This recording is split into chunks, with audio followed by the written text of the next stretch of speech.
să te duci Mai așa. bine că m-am scăpat de ea. Sărac. Da. Au trecut ani.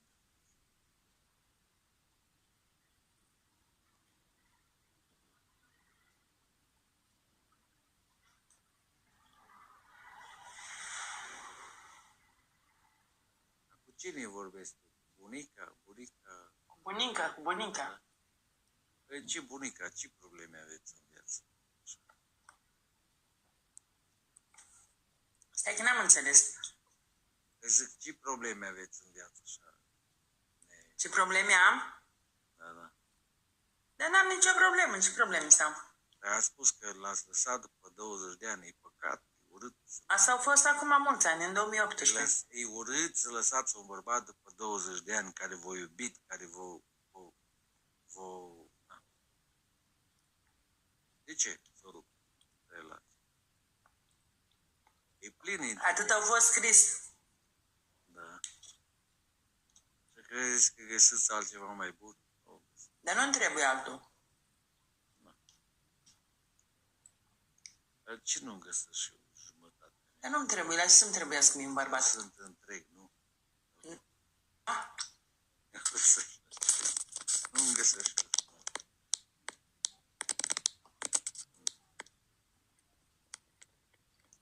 da, foarte bine așa. Ce o zi tu nu-mi găsesc eu jumătate?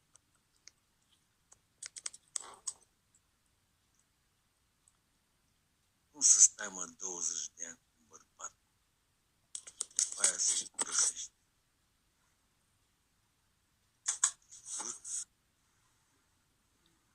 A fost iubirea ta, a fost viața ta, a fost... A fost, dar nu mai este.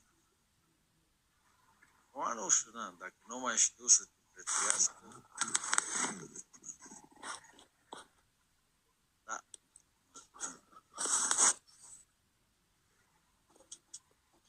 Da. Nu vreau să supăr.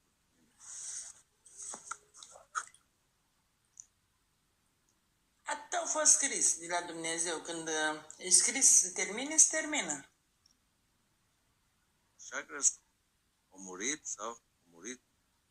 Cum? A murit el sau cum? Nu, l-am lăsat eu.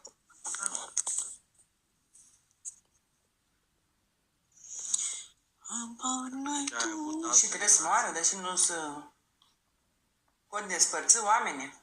Ai avut alte relații până acum? Ioi, ce întrebare! Ai avut Când l-am altă lăsat? relație?